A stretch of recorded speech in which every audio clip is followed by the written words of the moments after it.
You were taught that the Soviet Union collapsed suddenly. One day it was a superpower, the next it was gone. But that's not what happened. The collapse took decades, and almost no one inside the system saw it coming, because the warnings didn't look like warnings. They looked like solutions. And once you see what really happened, you can't unsee it.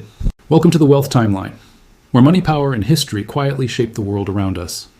Because the Soviet collapse wasn't caused by one event. It was caused by a series of rational decisions that made perfect sense at the time. In 1970, the USSR was the world's second largest economy. It had nuclear parity with the United States. It controlled Eastern Europe. It exported oil, gas, and wheat. Its universities produced world-class engineers. On paper, it was stable, but beneath the surface, something else was happening. The economy had stopped growing in any real sense. It was expanding on the outside. More factories, more workers, more infrastructure.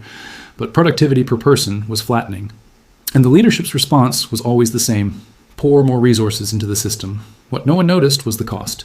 The Soviet economy was designed in the 1920s and 30s under one core assumption. Central planning could eliminate waste.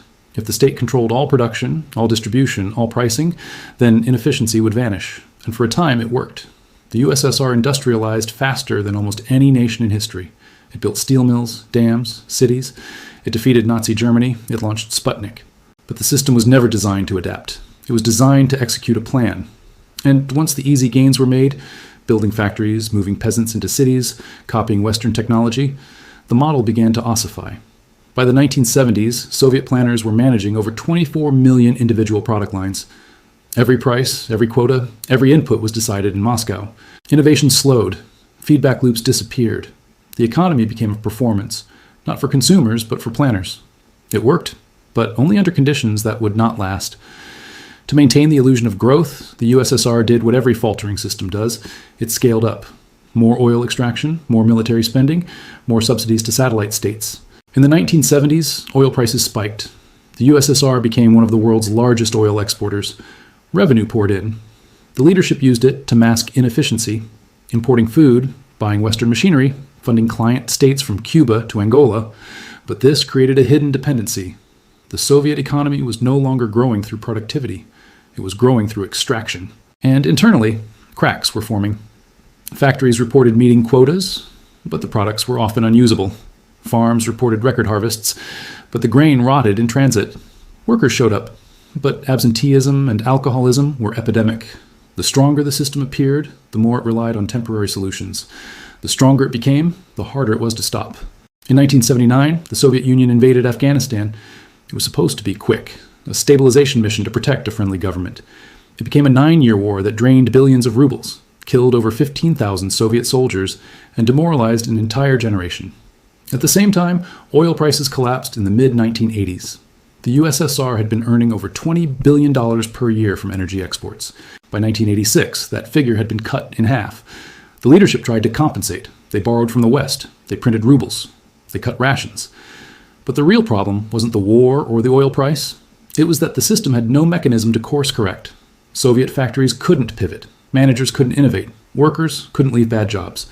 The entire economy was locked into plans written years in advance. Nothing collapsed. And that was the problem. In 1985, Mikhail Gorbachev became General Secretary. He inherited an economy that was still functioning, but only on the surface.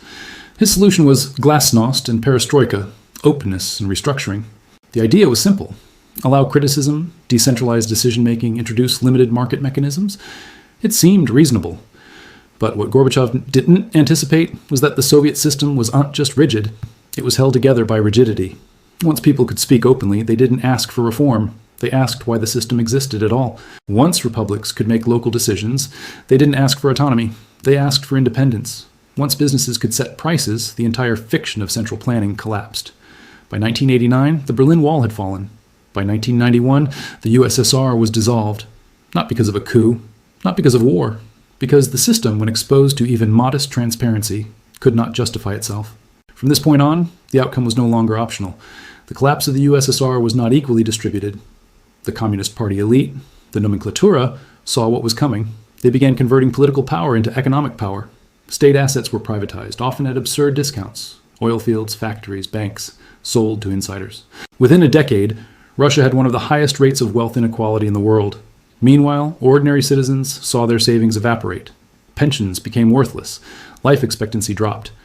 The social contract, job security, housing, education, vanished overnight.